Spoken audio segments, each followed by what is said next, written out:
à apprendre, qu'il y a l'IA, il y a toutes ces choses-là. Concrètement, si on a un jeune qui veut devenir, par exemple, webmaster en 2026, déjà, est-ce que c'est une voie que tu recommandes à un jeune qui veut se lancer? Ça va tuer 50 à 100% des webmasters d'ici 2 ans, mais les mauvais webmasters, ceux qui sont pas bons et qui n'auront pas pris le virage de l'IA. Ah ben, il n'y a que des arnaques. Après, je suis méchant quand je dis ça, mais non, il y a beaucoup d'arnaques en fait. Non, non, pas du tout. Non, non, non, pas du tout, pas du tout, pas du tout. Non.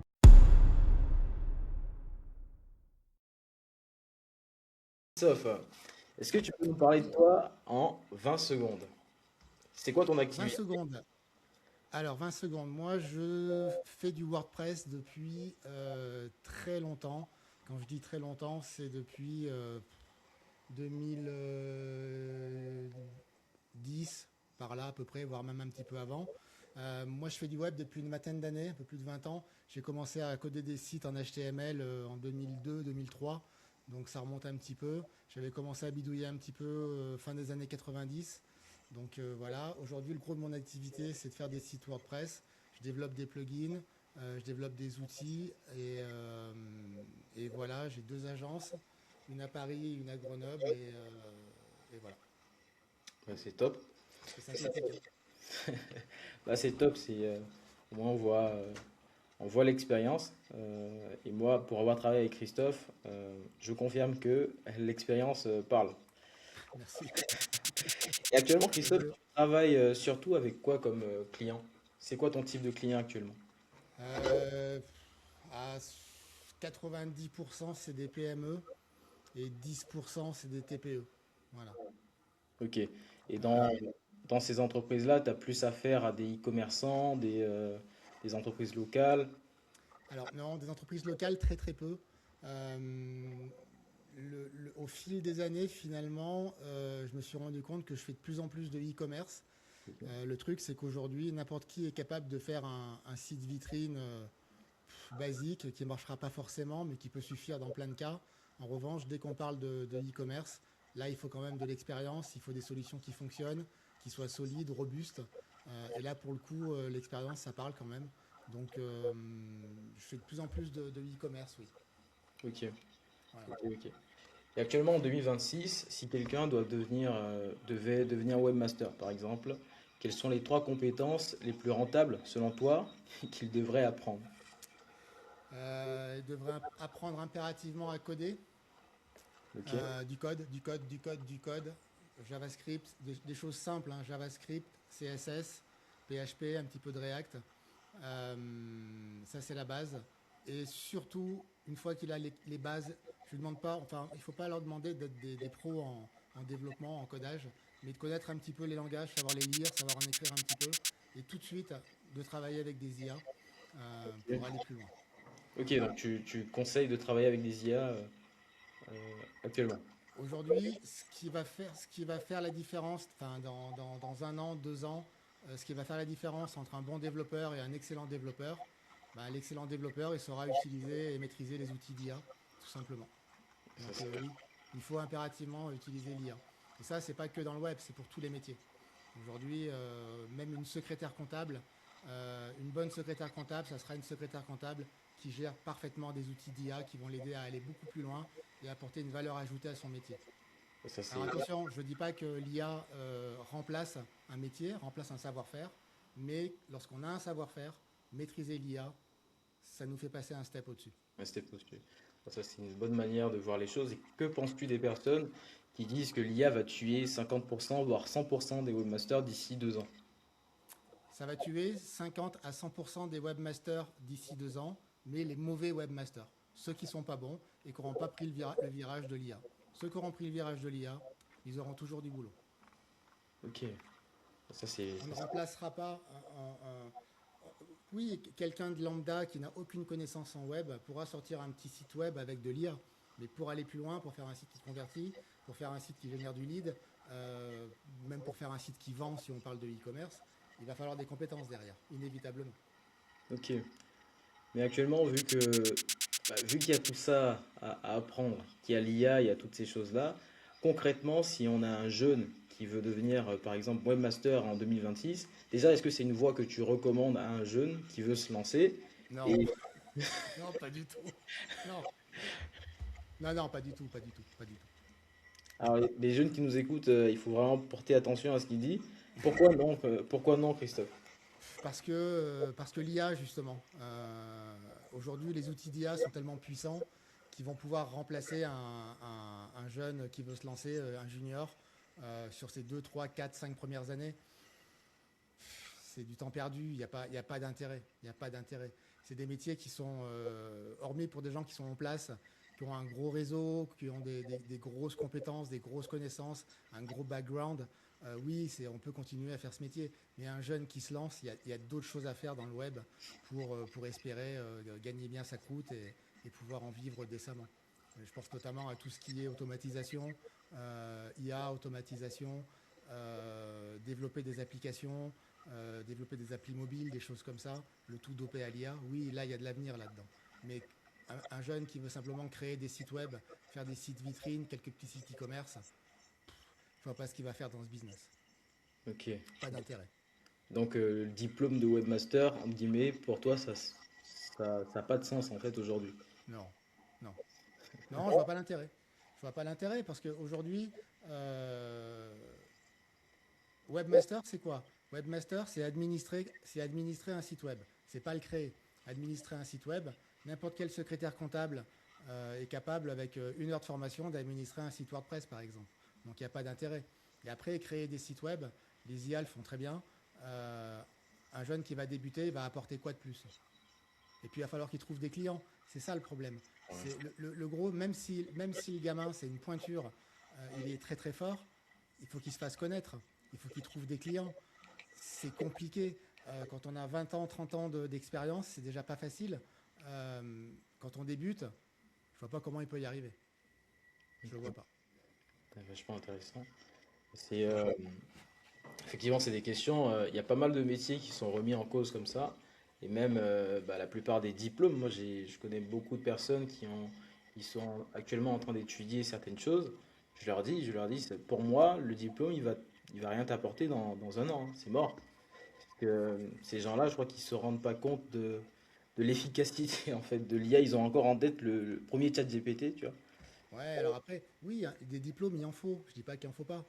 Le fait d'avoir un diplôme, ça veut dire qu'on a des capacités à emmagasiner des connaissances, à les restituer, à les utiliser. Donc oui, c'est bien d'avoir des diplômes. Mais enfin, perso, moi je fais du dev, je gagne ma vie depuis plus de 20 ans en faisant des sites web.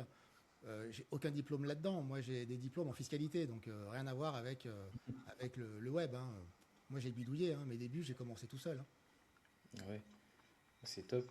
Mais tu as des diplômes en fiscalité. Attends, je rebondis sur ça. Ouais. Comment on passe d'un diplôme en fiscalité à webmaster, Christophe? En gros, moi je voulais être expert comptable, donc j'ai fait toute la filière, tout le cursus, bac+2, bac+4, etc., etc. Et cetera. Et puis je me suis rendu compte que c'était pas pour moi, ça me plaisait pas, donc j'ai tout arrêté. J'ai bossé dans la grande distribution, dans des boîtes comme, je sais pas si je peux les citer, mais dans des grandes enseignes de sport, des grosses enseignes de prêt-à-porter. Puis j'ai gravi les échelons, responsable de rayon, directeur de magasin. Puis j'ai dirigé plusieurs types d'enseignes de magasins. Et puis je me suis retrouvé dans une grosse entreprise française qui est plutôt dans l'univers du luxe, qui rayonne de manière mondiale. Voilà, je ne l'ai pas cité, mais on imagine. Et voilà, je restructurais des points de vente, je formais des équipes, je les recrutais, etc. Et donc c'était toujours du commerce, du commerce, du commerce, du commerce. Et puis un jour, j'en ai eu marre et j'ai dit, tiens, bah, je vais me mettre à mon compte. Et donc, j'ai monté mon affaire, un commerce, du coup, un petit commerce. Et là, on était début des années 2000. Et donc, il me fallait un petit site web parce que je m'étais dit, bah, on est en 2000, il faut un site web. Donc, j'ai commencé à coder mon petit site web en HTML. Et puis, ça marchait pas trop mal. Et puis, je me suis dit, bah, maintenant, il faut faire du e-commerce. Et donc, je ne connaissais rien du tout. J'avais pas le temps. J'avais la tête dans le guidon. Et donc, du coup, j'ai fait demander des devis pour avoir un site e-commerce à différentes entreprises. Et j'ai eu des devis, c'était n'importe quoi. Ça allait de 3 000 euros à 30 000 euros. Bon, j'en ai pris un au milieu et puis ils m'ont fait mon site. Mhm. Ça marchait pas trop, ça bidouillait, c'était pas ça, c'était compliqué, c'était pas fluide. Euh, Moi, je voulais un truc qui aille vite et qui convertisse et qui marche. Et du coup, j'ai repris à mon compte le truc, je l'ai modifié, je l'ai amélioré. Et rapidement, en 2 3 ans, sur la niche sur laquelle on est devenu les numéro un français dans ce domaine. Et donc, du coup, on avait une boutique qui générait beaucoup, beaucoup, beaucoup de chiffre d'affaires. Ça marchait très, très fort. À côté de ça, le magasin physique lui se cassait la gueule. Et du coup, bah, j'ai déposé le bilan. Voilà, tout simplement. Mais j'ai gardé en tête cette idée de, voilà, je sais quand même bidouiller un petit peu, je sais faire du business. Les sites, je sais pas trop faire, mais je bidouille un petit peu, je peux y arriver. Et après, je me suis formé tout doucement. Et puis voilà comment j'ai fait ça. Voilà. Franchement, impressionnant. J'aurais Je pas fais de zéro. deviné, j'aurais pas deviné comme ça. Tu as un parcours quand même qui est Ouais. énorme. Mais à la base, moi, mon cœur de métier, c'est le commerce. Voilà, c'est la vente.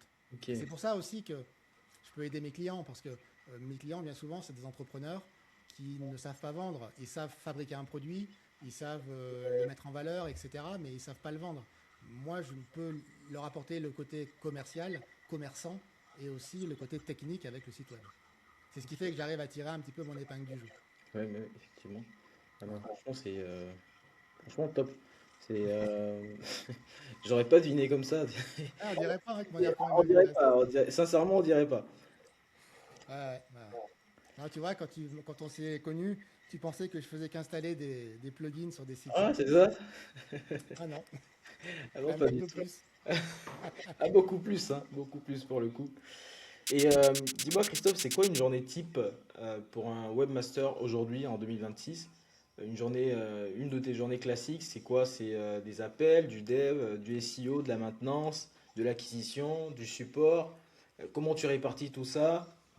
C'est un mix de tout ça. Enlève juste le SEO, je m'en occupe pas. Ok. Enlève juste tout ce qui est démarchage, etc., prospection de clients, je fais pas. Le gros de mon activité, c'est du support, du développement, ouais, du support, développement, maintenance, beaucoup, beaucoup, beaucoup de maintenance. Et un truc dont on parle pas souvent, c'est beaucoup de veille. Voilà. Ok. Beaucoup de veille technologique sur les outils que j'utilise et sur ce que font les autres. Ça, c'est Ok. super important. Et qu'est-ce qui te prend dans tes activités, qu'est-ce qui te prend le plus de temps? V6, qu'est-ce qui te rapporte le plus? Ce qui me rapporte le plus, c'est la maintenance. On va pas se mentir. Parce que la maintenance, c'est du récurrent. Mes clients ont des forfaits de maintenance mensuels.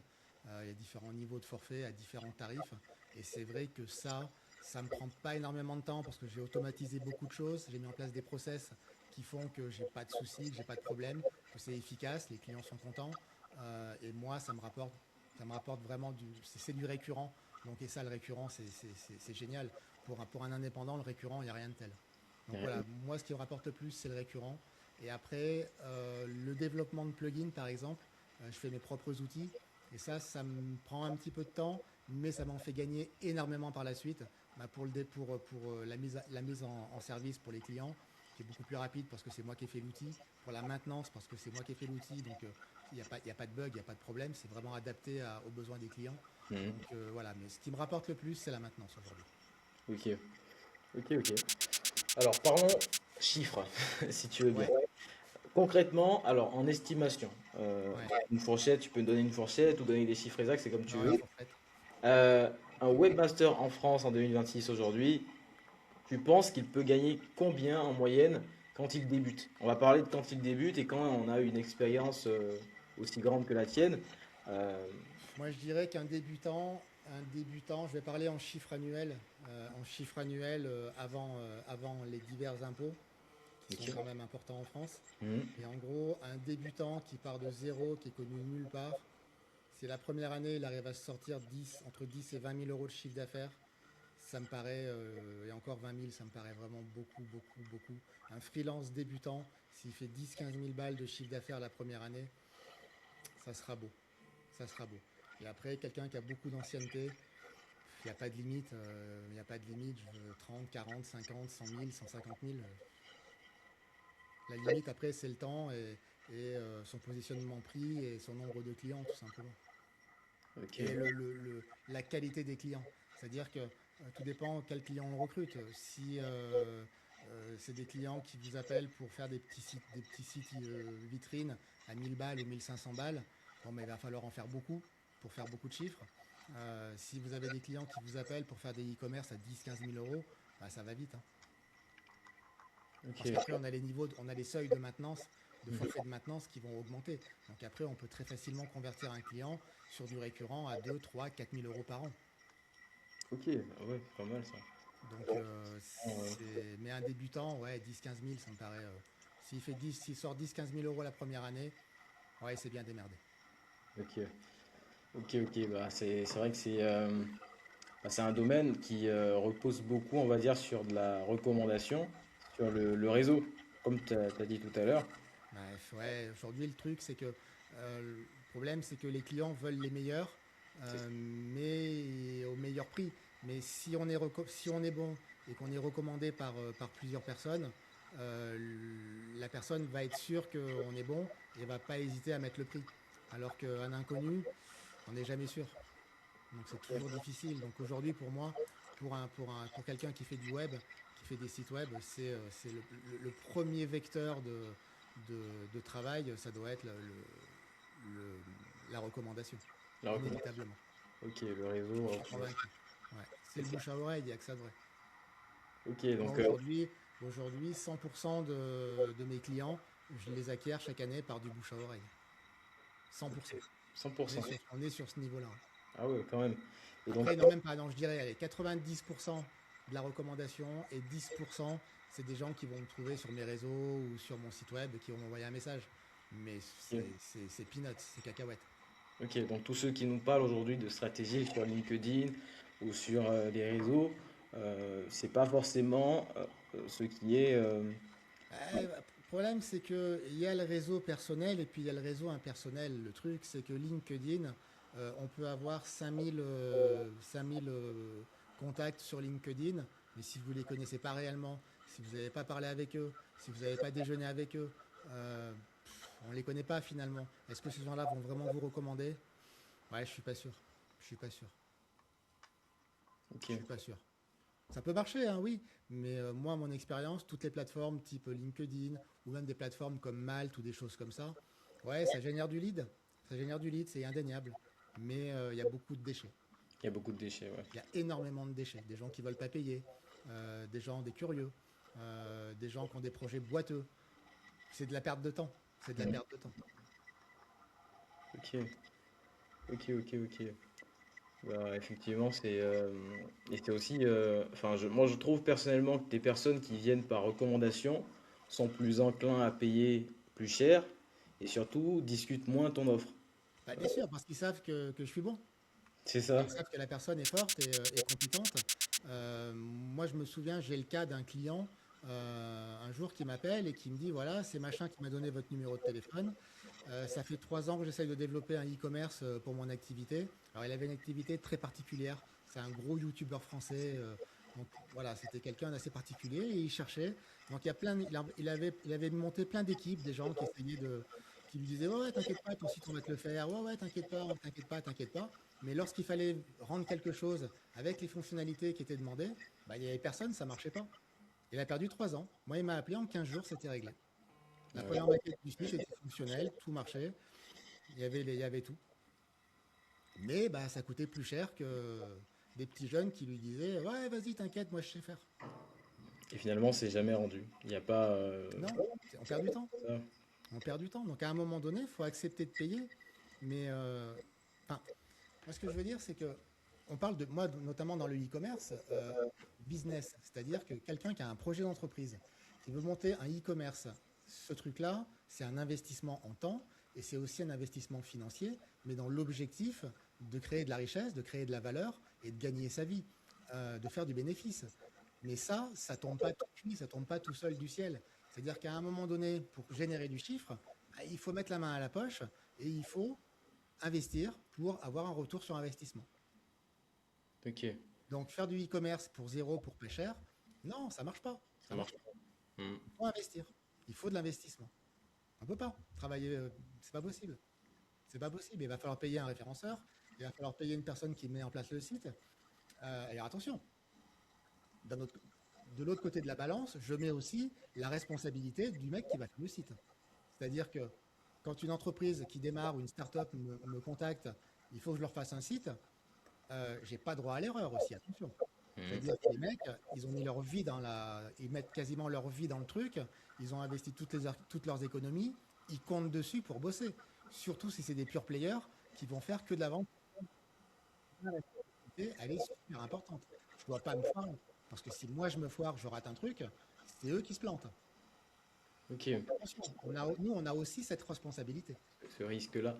Est-ce que justement, pour rebondir dessus, est-ce que tu as déjà eu un cas client où ça s'est justement mal passé, ou en tout cas ça s'est pas passé comme prévu? Et bah, comment est-ce que tu as géré ça avec le client? Est-ce que c'est déjà arrivé? Si oui, comment est-ce que tu as géré ça avec le client?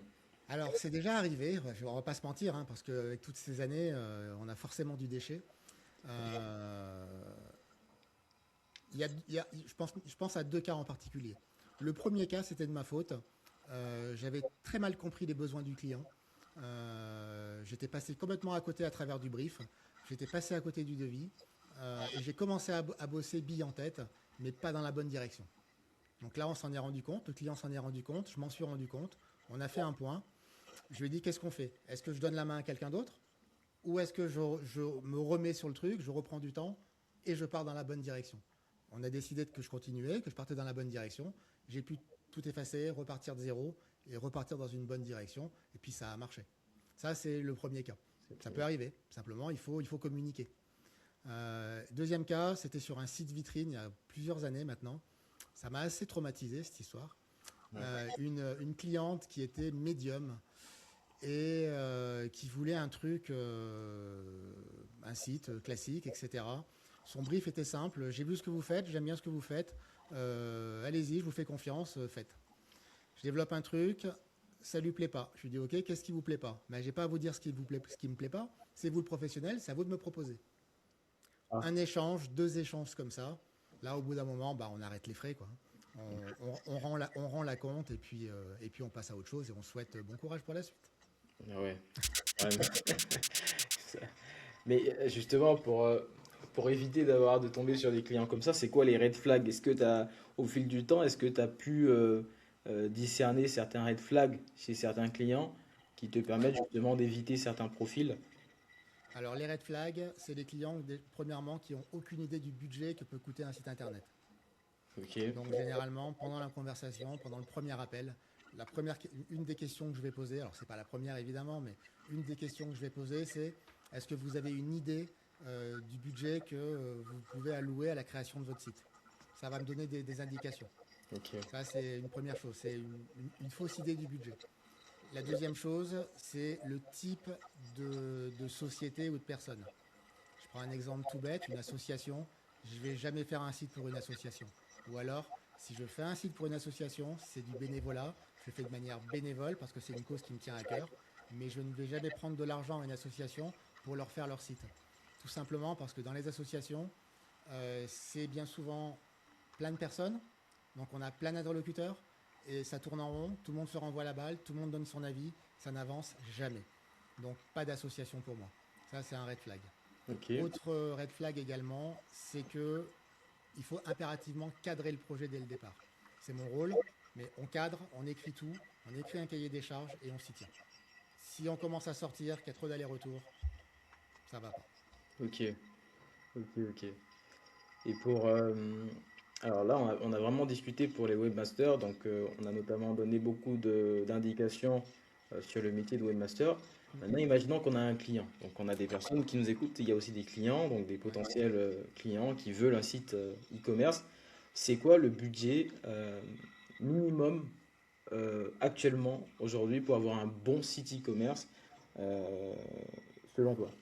Alors, c'est très variable. C'est difficile de donner un prix, tout simplement parce que tout va dépendre de ce que va fournir le client. C'est-à-dire que nous, on a des clients qui peuvent nous fournir tous les visuels dont on va avoir besoin, dans les bons formats, etc. Et ça va nous faire gagner énormément de temps. Parce que si on doit préparer les shootings photos, faire les pack shots, si c'est des produits, etc., c'est un budget et c'est pas évident. Pareil au niveau des textes. Alors même si bien souvent nous on retravaille les textes, on les re-rédige pour la dimension SEO, pour la dimension lisibilité, sémantique, etc. C'est bien quand on a des textes. Lorsqu'on n'a pas de texte, si on doit tout rédiger, là aussi, ça va rajouter du budget. Mais j'ai envie de dire, globalement, c'est quelqu'un qui va fournir tous les visuels, qui va fournir tous les textes, où on va avoir quand même une base un petit peu solide. Un professionnel qui vous propose un budget en dessous de 3500, 4000 euros, Ça sent ça pas me bon. paraît compliqué parce qu'il y a quand même une dimension de sécurité, d'accessibilité, la sécurité des paiements, respecter les bonnes pratiques pour du e-commerce. Il y a toutes les notions de RGPD qui sont super importantes aujourd'hui. C'est un gros dossier, mine de rien, et ça demande beaucoup de travail sur un site web pour avoir un maximum de conformité. Alors, tu as vu, j'ai dit un maximum de conformité. Hein. Je n'ai pas dit la conformité à 100%. Ok, C'est encore autre chose. Voilà. ok, Donc, ok. voilà, le budget, c'est entre 3500 et 4500, 5000 euros. Minimum, minimum, minimum. Moi, je connais plein d'agences, leur ticket d'entrée pour un e-commerce, c'est 15-20 000. Ok, Voilà. Alors là, pour le coup, c'est pas forcément justifié non plus. Après, le client va payer les frais de structure. Voilà. Faut pas se voiler la face. Aujourd'hui, il y a beaucoup d'agences qui externalisent le développement et qui vont faire appel à des petits freelances qui vont facturer, j'ai une bêtise, 20 000 euros un site web, et puis qui vont facturer un web designer freelance pour faire une maquette graphique, un petit dev freelance pour faire l'intégration, un intégrateur, et puis ils vont leur donner 1500 balles à chacun, et puis voilà, débrouille-toi, quoi. C'est ok, ça aussi la réalité derrière le business du web en France. Hein. ok, C'est des indépendants qui travaillent bien, qui sont sérieux. Entre 3500 et 5000 balles, ils peuvent sortir déjà un joli site. Après, si on rajoute de la complexité avec du multilingue, ouais, mais t'arrives à faire des sites avec 5-6 langues, des moyens de paiement différents en fonction des pays d'expédition, les gestions des TVA, notamment avec les États-Unis. Là, on monte tout de suite sur des budgets beaucoup plus élevés. On peut monter sur des budgets à 5 chiffres très rapidement. ok. Ah ouais, quand même. Ouais. Ok, ok. Et là, on a parlé justement de, oui, on a parlé de comment dire des clients qui n'étaient pas, qui n'avaient pas les meilleurs profils, en tout cas les red flags concernant, donc pour le webmaster, concernant les mauvais clients. Ouais. Et maintenant, pour les clients qui veulent justement faire appel à des prestataires ou à des webmasters ou à des personnes pour faire leur site e-commerce, etc. C'est quoi les red flags? Est-ce qu'il y a des arnaques? Comment les reconnaître? Qu'est-ce que tu conseillerais à un client qui aujourd'hui a envie d'investir dans un site, mais C'est tout simplement de demander de regarder quelques agences ou quelques freelances, de poser éventuellement des questions à des gens qui ont des sites web dans son entourage, savoir s'ils sont contents de leur, du développeur, etc. Ça te permet d'avoir déjà des infos. Et puis ok, si on n'a rien de tout ça, c'est d'aller sur des groupes, Facebook par exemple, de poser des questions sur des groupes en disant bah, tiens, je veux faire ci, ça, et puis voir un petit peu les propositions, aller voir ce qu'ont fait les gens. Regarder les sites que proposent les gens. Alors pour un néophyte, on va pas bien se rendre compte de à quoi ressemble le site internet, mais tout simplement appeler les clients. ok. Appeler les clients du site. Ah bah tiens, j'ai vu que c'est machin qui vous a fait votre site. Est-ce que vous êtes content? Comment ça s'est passé? Et blablabli, et blablabla. Déjà, ça permet d'avoir un premier Première idée. feeling déjà. Ok, ok, ok. Faut appeler les gens. Faut pas avoir peur de communiquer. D'accord. Et est-ce qu'il y a des arnaques Ouais, concrètement? il y a que des arnaques. Enfin, je suis méchant quand je dis ça, mais non, il y a beaucoup d'arnaques en fait. Première arnaque, c'est les entreprises qui verrouillent tout. Les entreprises qui vont commencer à vouloir acheter votre nom de domaine, mais au final qui vont acheter le nom de domaine à leur nom. Alors moi, je m'occupe de vendre à mes clients des noms de domaine et des hébergements, mais c'est au nom du client. C'est-à-dire quand je vais acheter un nom de domaine, je vais l'acheter en délégation, mais je vais l'acheter sur ordre du client, au nom du client. Je vais tout gérer, mais je vais le gérer moi. Parce que le problème de ça, c'est qu'il y a beaucoup de gens qui achètent le nom de domaine à leur nom, puis le jour où vous les barrez, ben, ils gardent le nom de domaine et vous ne pouvez pas partir. Vous voyez, ça c'est très courant. Ah Ça, je ouais. le vois, mais pas tous les jours, mais presque. Ça, c'est le premier point. Il va y avoir les gens qui vont vous proposer des abonnements, puis vous dire, bah voilà, votre site, il vous coûte 60 euros par mois, on s'occupe de tout, et puis c'est 60 euros pendant 24 mois. Mais vous pouvez jamais résilier, en fait. Euh, Parce Ça, que, c'est de l'arnaque. parce que C'est de si on l'arnaque. résilie, quand on résilie, c'est qu'il n'y a pas de. Enfin, on perd le site, quoi. bah, vous résiliez au bout de 6 mois, par exemple. Vous avez signé pour 24 mois. Vous résiliez au bout de 6 mois. Bah, ils vont vous mettre un huissier ou un avocat au cul en vous disant, bah non, il faut régler les 18 mois restants.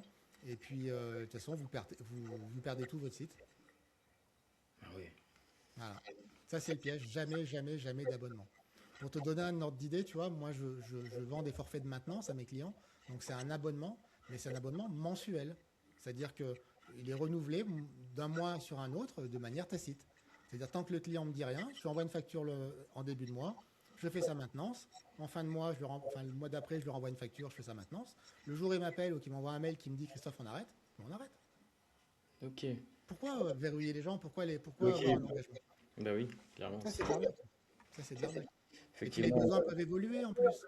C'est-à-dire que demain, j'ai un client qui a un site vitrine avec un forfait maintenance, je dis une bêtise, à 1 € par mois. Alors, c'est pas mes prix, hein, je te rassure, mais avec un forfait à 1 € par mois, et puis demain, il passe sur un site e-commerce, bah, son forfait de maintenance évolue, parce que les besoins évoluent, bah, on va passer à 1,50 € par mois. Voilà. Ok. Et puis si je suis pas bon et que je suis pas bon, bah, il arrête, il change de pro, et puis bah, c'est quelqu'un d'autre qui fera la maintenance. À moi d'être bon, et puis de le garder. Ok, ok. Donc les pièges, c'est ça, c'est les abonnements, les noms de domaine pas achetés au nom du client. Voilà, tout ce qui vous verrouille chez quelqu'un, red flag. Ça sent pas bon. Ah oui. Ouais, ça sent pas bon. Ok, ok. Et donc pour les clients e-commerçants que tu as actuellement, qu'est-ce que tu recommanderais justement à un client, enfin, une personne qui se lance en e-commerce, une fois le site créé, quels sont les leviers qui sont selon toi les plus rentables, ou en tout cas ceux qui vont permettre une croissance, on ne va pas chercher forcément une croissance rapide, mais déjà une sorte de stabilité et des leviers alors les moins chers et les plus fiables, on va dire, selon toi. Déjà, là, tu m'emmènes sur le référencement. Le référencement, tu as dit, une fois que le site est lancé, sur quel levier on va actionner? Oui, Non, on va commencer à actionner les leviers justement avant de lancer le site, pendant qu'on crée le site. C'est-à-dire qu'on va créer le site d'une certaine manière à ce qu'il soit facilement référençable par, évidemment, les moteurs de recherche, mais aussi par une personne qui va s'en occuper après. C'est-à-dire il y a plein de règles qu'on va faire. C'est des trucs tout bêtes, mais nommer correctement les photos, mettre des balises sur les photos, gérer correctement les titres dans le site, faire des H1, des H2, des H3, des listes à puces, des mots en gras. Voilà, toutes ces petites choses-là. Ça fait partie du travail lorsqu'on fait bien un site. Et après, les leviers, moi je dirais il y en a deux.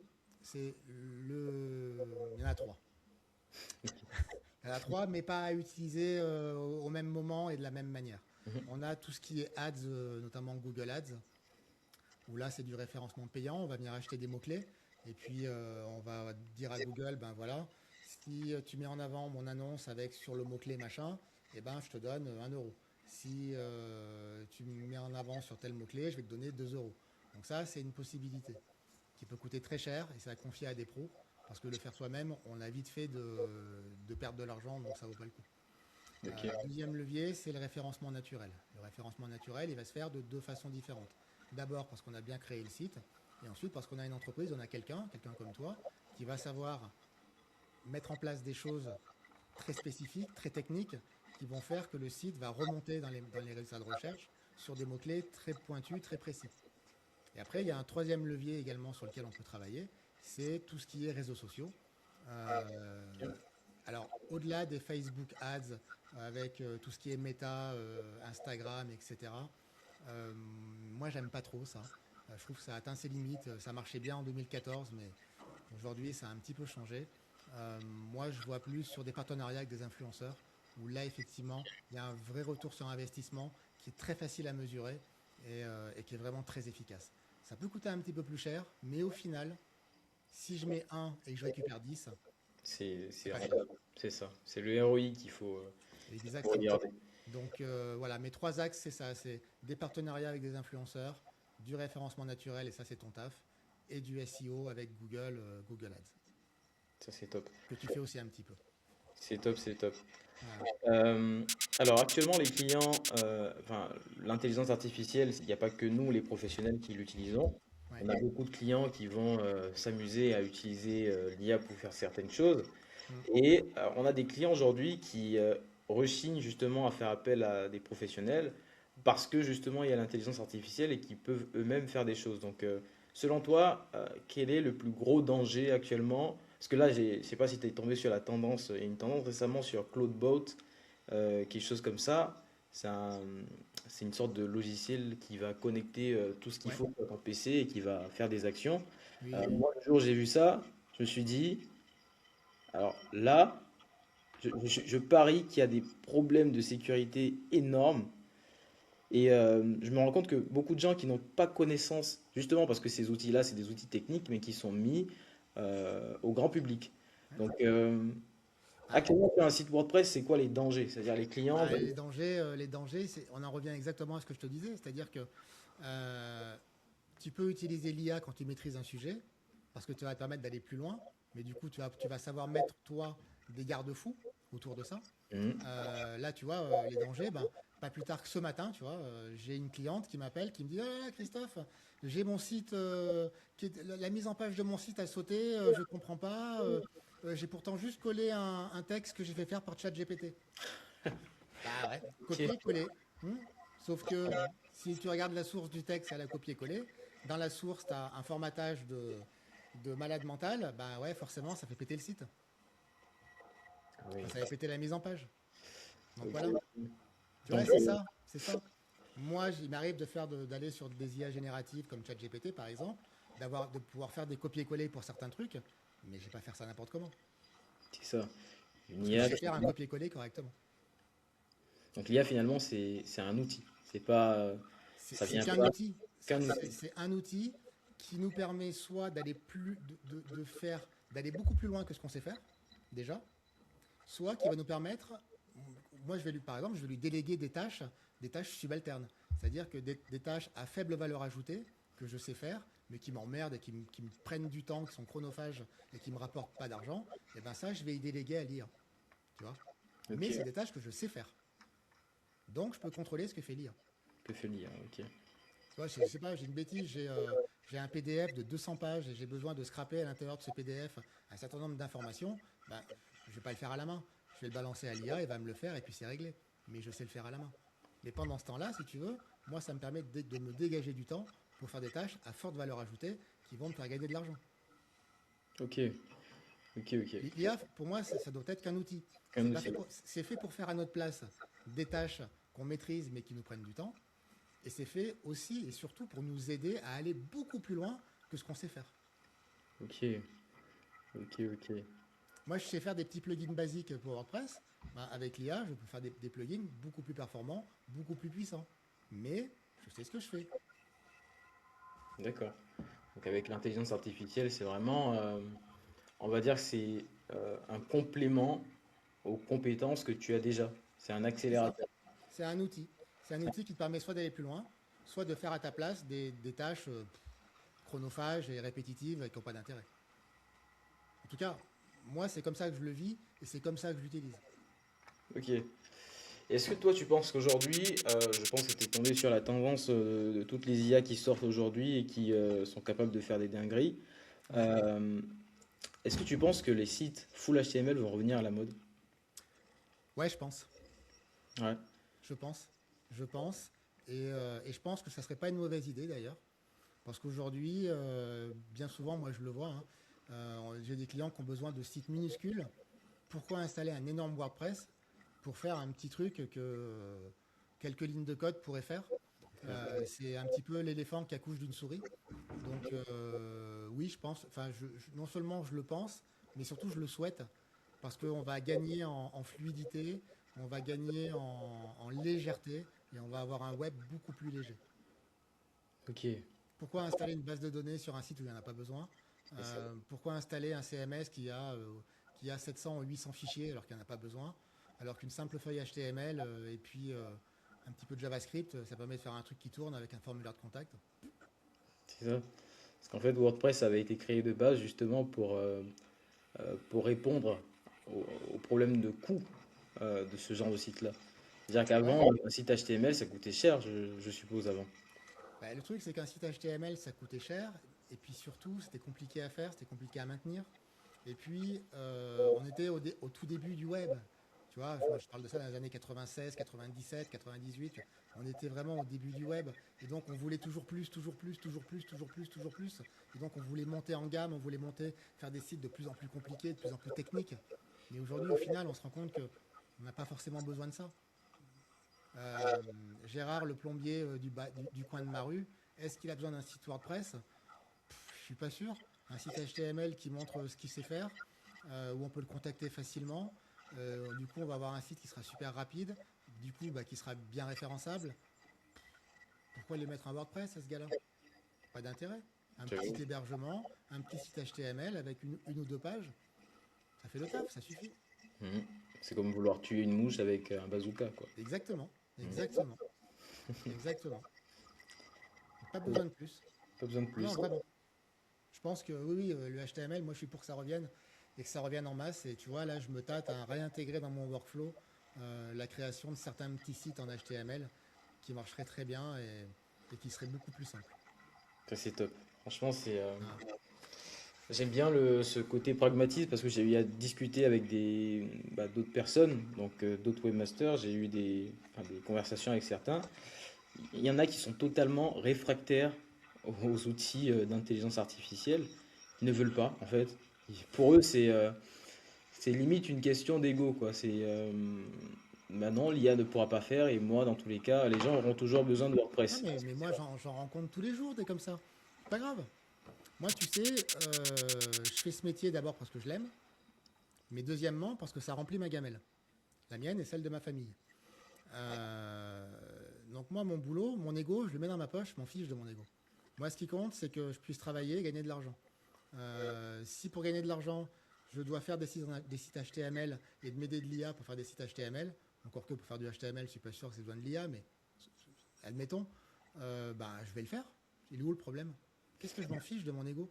Ouais, c'est- Je ne suis pas le meilleur codeur, hein, loin de là, hein, des codeurs bien meilleurs que moi, il y en a des milliers, des millions en France, hein. Mais moi, je fais ce qu'il faut pour gagner ma croûte et que mes clients soient contents, qu'ils gagnent bien leur vie. Si mes clients sont contents, je suis content, je gagne ma vie. Tout le monde est content. c'est ça. On s'en fiche de l'ego. Ouais, exactement. Peu importe la manière, c'est le résultat qui compte. Exactement. Ça, je suis d'accord à 100%. À 100%. Donc, à partir du moment où tu sais ce que tu fais avec l'IA, fais-le.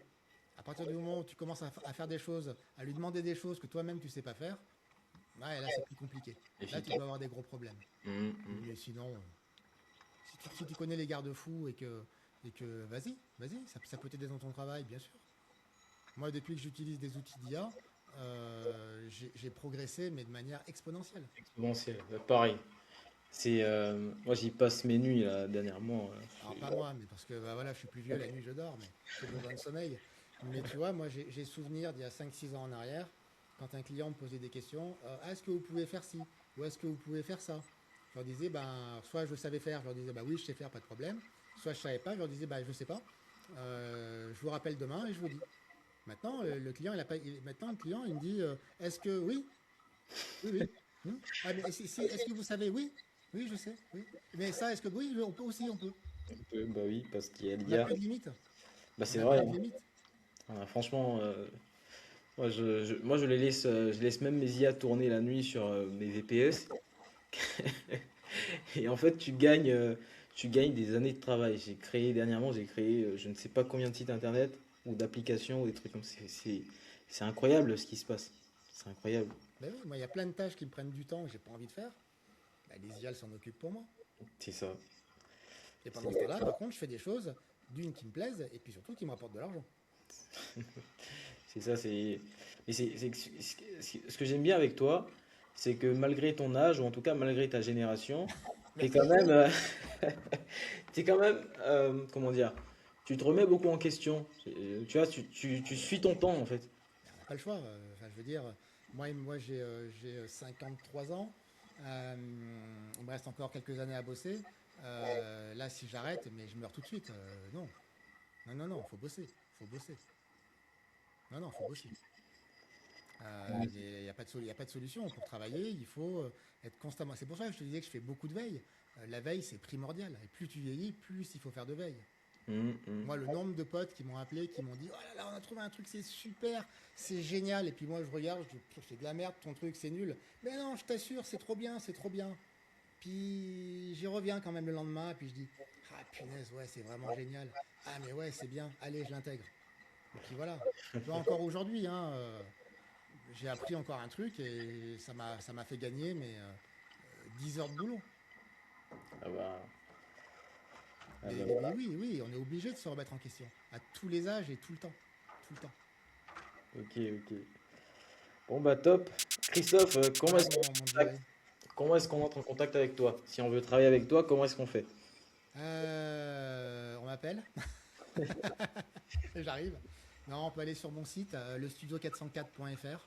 Ok. Euh, je suis le cordonnier le plus mal chaussé, donc j'ai pas un site super, mais bon, il est là. Il y a un formulaire de contact qui fonctionne, il suffit de m'appeler. Il y a quelques références dessus. On peut appeler les clients et puis leur demander ce qu'ils pensent de mon travail. Et puis voilà, tout simplement. Lestudio404.fr. Ok, très bien. Voilà. Bon bah merci Christophe. Merci Merci pour. Jerry, merci de toutes ces questions et de ton temps. Je t'en prie. Agréable soirée à toi. Ciao, ciao. Bye bye, salut. Merci.